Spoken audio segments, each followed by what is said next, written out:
Back in 2011, Samsung achieved what many thought impossible. It popularized the concept of the smartphone-tablet hybrid with the original Galaxy Note. 1 year later, it built on that success by consumerizing the concept with the sleeker, more powerful Galaxy Note 2. This fall, the company looks to up the ante again with an even heavier feature set mated to some of the biggest, baddest hardware available. But in a world of steadily ballooning smartphone dimensions, does the Note 3 have what it takes to stand out? Let's find out.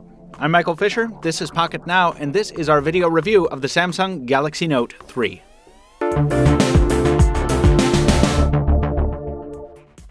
Before we get started, we'll remind you, as we did in our other Galaxy Note 3 videos, that our review unit comes to us by way of Negri Electronics.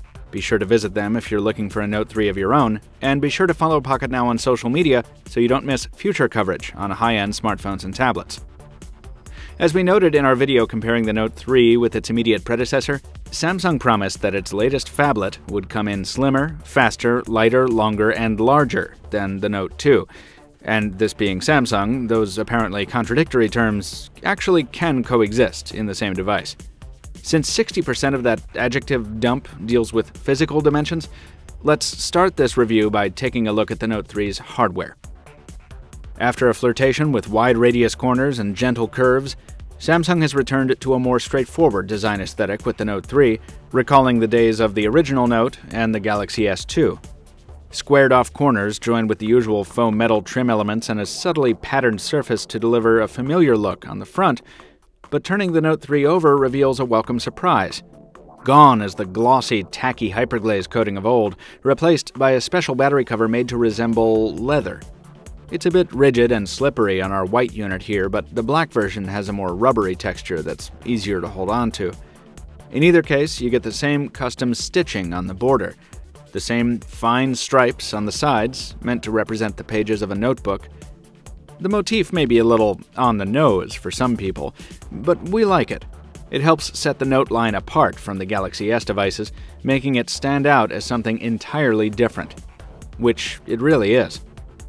Also playing a role in that set-off, the massive 5.7-inch AMOLED display, which at 1080p resolution kicks out a pixel density of 386 ppi.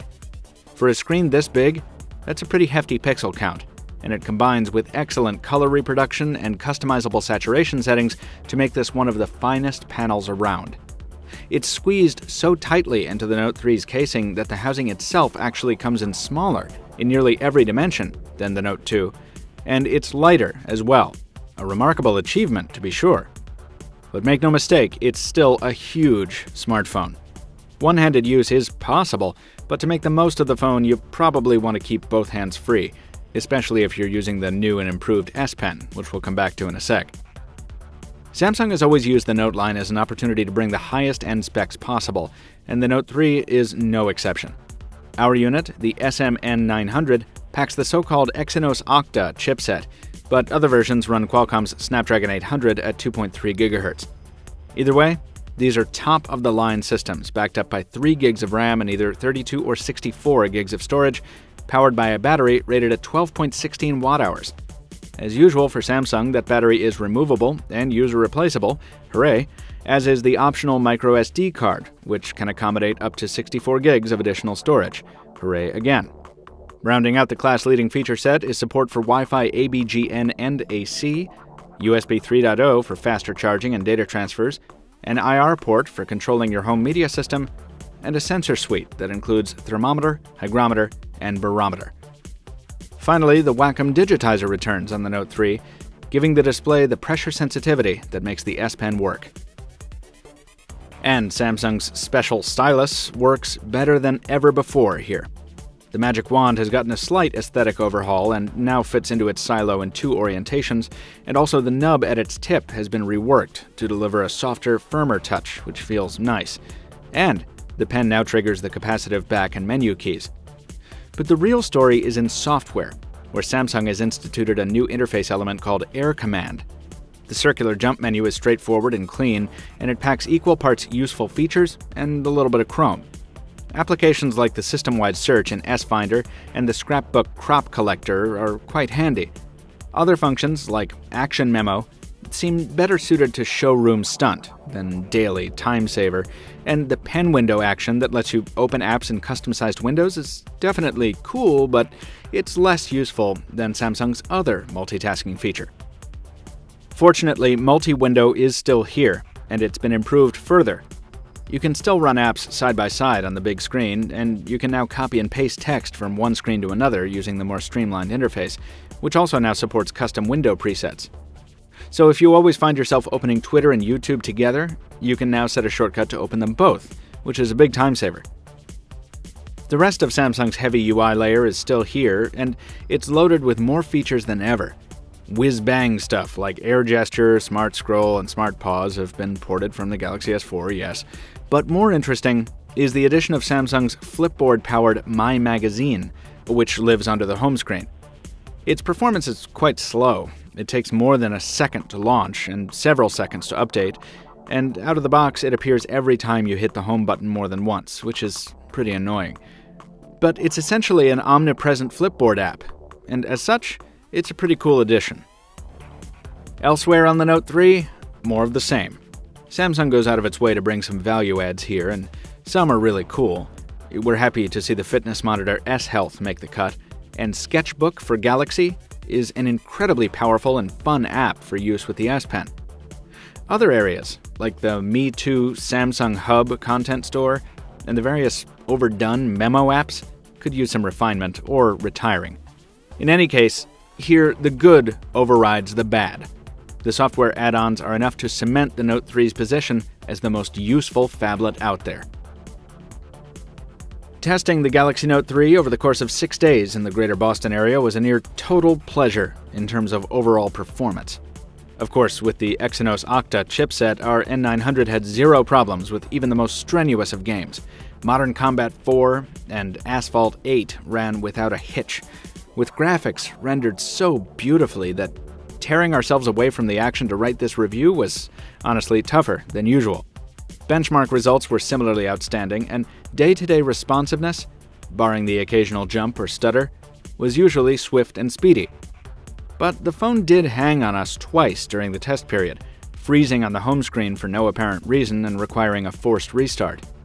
We haven't seen that behavior mirrored on other devices in the blogosphere, but it was too ominous not to mention.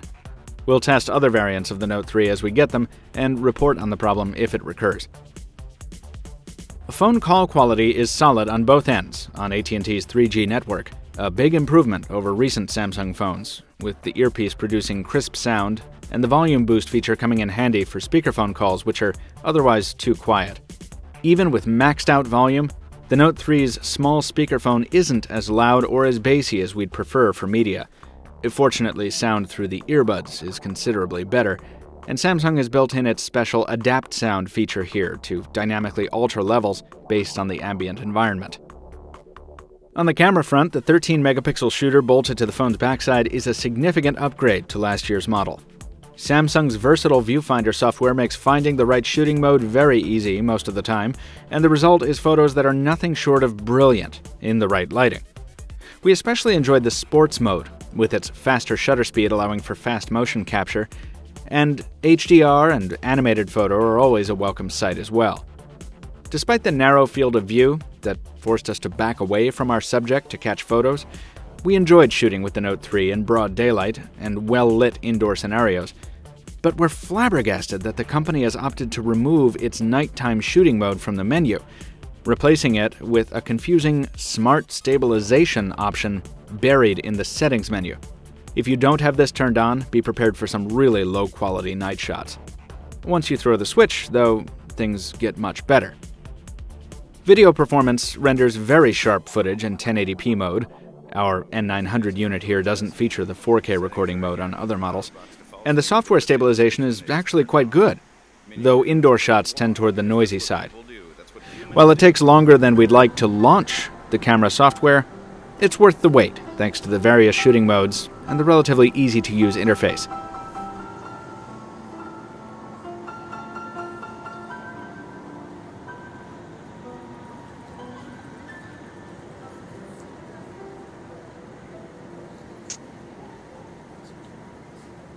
Taken as a whole, the Note 3's shooter isn't the best camera we've used on a smartphone, but it's also far from the worst. Also far from the worst, battery life. Even with hardcore high-end gaming and heavy browsing, we were able to get more than a day's use out of the Note 3, and that's saying a lot for a phone with a 1080p display this large. Altogether, the Note 3 lives up to its legacy in a big way. It improves on the Note 2 in almost every meaningful sense, and it even manages to stand apart from its fellow Samsung devices functionally and aesthetically, something not easily done in the company's watered-down world where nearly every smartphone bears the Galaxy moniker. While we'd like to have seen a stronger focus on quality over quantity in the feature set, and a streamlining of the S Pen functionality, these are minor quibbles. If you're buying a large-screened Android device, you want utility to go along with the added scale. And right now, the Galaxy Note 3 is absolutely the most capable, most powerful smartphone-tablet hybrid on the market. Accordingly, Pocketnow scores it a 9 out of 10. Pocketnow's official written review of the Galaxy Note 3 will be available at pocketnow.com starting October 1st. Be sure and check back for that. But before you go anywhere, please like this video if you did enjoy our video review. Drop a comment down below if you have some feedback or additional questions. And be sure to follow us on social media so you don't miss more on the Galaxy Note 3 and other devices from Pocketnow. Until next time, this has been Michael Fisher. Thank you very much for watching, and we'll see you soon.